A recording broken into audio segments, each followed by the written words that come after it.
Hello, I'm on Chasing Horizons and we're replacing the injectors. We just finished replacing the injectors in the starboard side and now we're proceeding to the port side, and I thought I'd show what our procedure is and some of the things we're doing. Since we're replacing the injectors, it's a good opportunity to get the injector seat clean. It seems like toward the aft end there's a little bit of corrosion in there and rust, and toward the front end not so bad. But nonetheless, we're cleaning all of them. And so here's a little trick we're using. I found a kit on Amazon, and it has various little brushes, these cylindrical brass brushes, probably something similar that you would use in like a 12 gauge shotgun cleaning kit or something like that. And it had these neat little plugs that go at the very bottom. It has a lip on it, and that goes at the very bottom of where the injector goes in. And the idea is to screw this little rod into that plug and drop this down in, seat it in, and then back the rod out, and that acts as a little cup down there, and then you can just clean out the injector seat without getting a bunch of debris down in the cylinder. Well, unfortunately, this thing doesn't fit. It would be a perfect solution for what I'm doing if it fit, but it doesn't. But at least I stole the idea, though. Bought an assortment of silicone plugs, and so I'm using one that's amply big that I feel comfortable that is not going to fall into the cylinder. And you just drilled that out? Yep, and I just drilled a hole right in the back, and I cut a little a bevel so I can easily get this in. And so you have to have that bevel, or it's hard to work in this threaded rod like this. By the way, this kit was like 30 bucks. You can get it on Amazon. I think it's called an injector seat cleaning kit. Anyway, so I put this in, and then I can, if you go ahead and look over here. Okay, well, there's the injector hole right there. Let me get you way down here.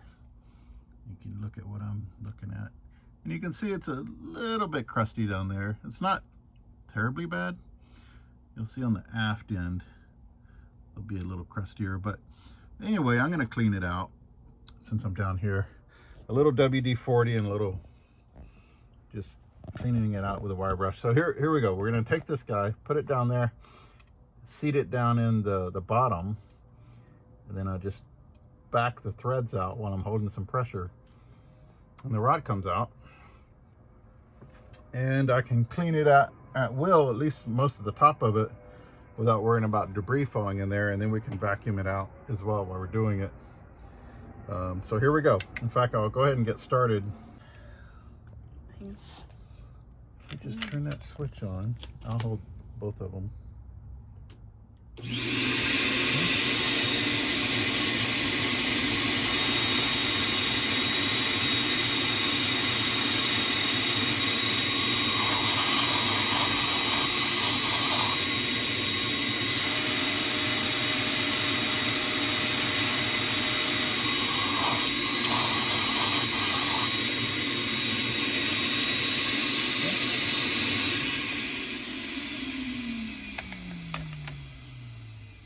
All right, now I'm going to pull the plug out.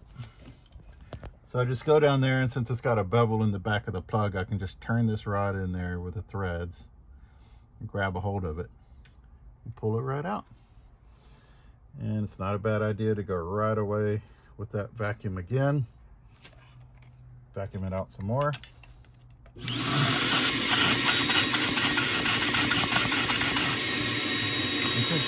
I'm going to clean out a little bit more. I'll clean out a little bit more toward the bottom. I think I do want to run the vacuum though. So let's turn it back on.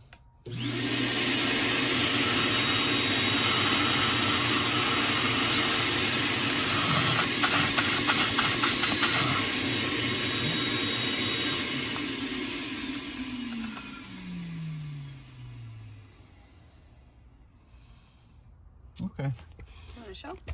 No. We got it a little bit cleaner. Got some of the carbon out. Still looks a little dry in there. I think I might, what should I do? Maybe I'll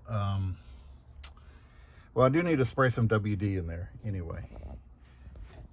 I think it's just got some of that dry stuff on the side of the walls. So I'm gonna spray some of this.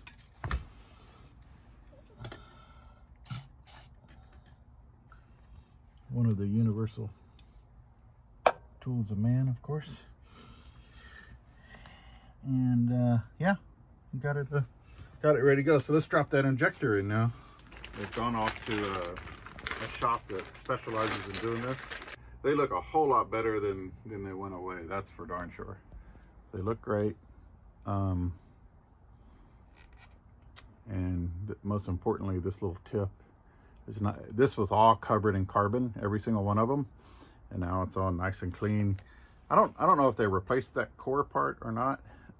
They might, when they test that their spray. I mean, your injectors need to atomize the fuel like a perfume bottle atomizes perfume, and that's what needs to come out of here. But over time, these get clogged up, and it gets more like a spray stream, and that doesn't ignite as well when it goes into the cylinder. So that's part of getting your engine to purr like a kitten. We have these little copper, I guess they're bushings. There's this stuff called anti-seize. You can actually buy it from Walmart. It's just a few dollars. Everybody uses this Permatex anti-seize. It's very common. The cap's right there, the red one that you were using in the corner. Oh, okay. A little bit goes a very long way. A little bit goes a long way. So I just use a Q-tip, and it's some messy stuff. Mm-hmm. Or it kind of sticks to everything. It reminds me of that grease you put on. If you ever built a computer, it's like the grease that goes on the CPU heatsink. All right.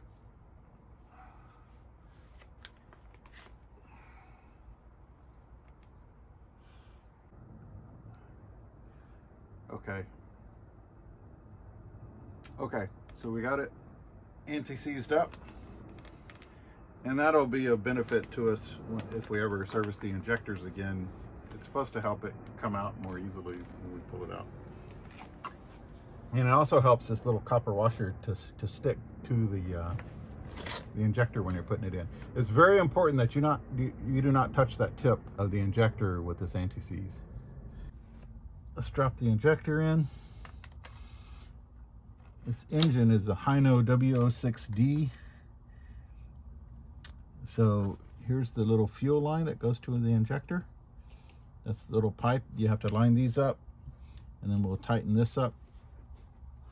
Actually, I can go ahead and start threading it on there. Okay, got a little golf tee keeping that from leaking fuel. I could probably take it out. Keeps things from getting in there as well. This is the return fuel line. Okay, so let's get a bracket. Do you want? It's actually pretty clean. What are we doing? Lock washers?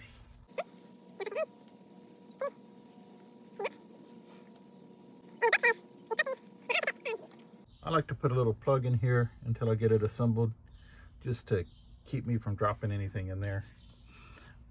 This came out of that assortment of silicone plugs.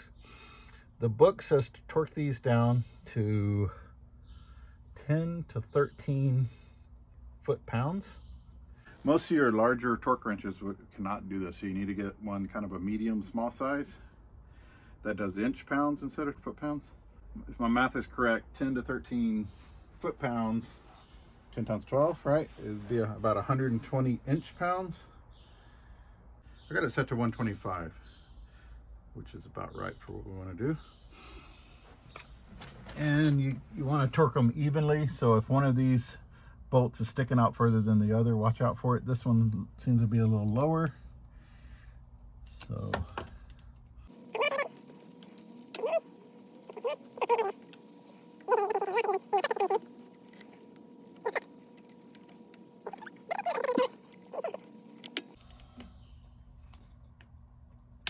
there's the click. This thing bends. I don't think I have it over here. Let me try that. There we go.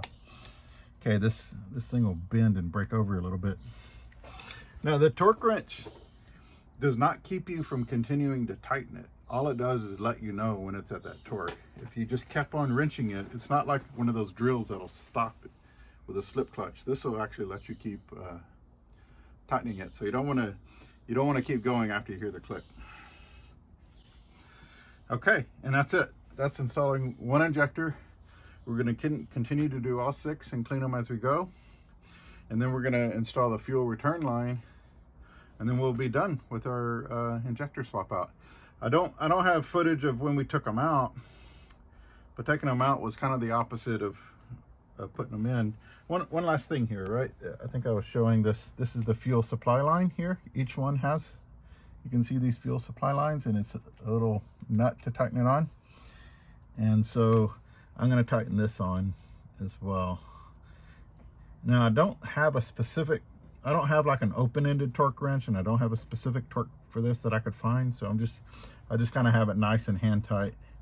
And if I ever come back here and observe this and it looks like it's leaking fuel or something, I might tighten it a little more. But yeah, and of course the reverse when we disassembled this was taking off this this top return line, taking off each of these individual supply lines, and then these 2 bolts. And then you can take a wrench in this little flat section of the injector and you can just wiggle it and it'll come right out. All right, we'll see you at the next part.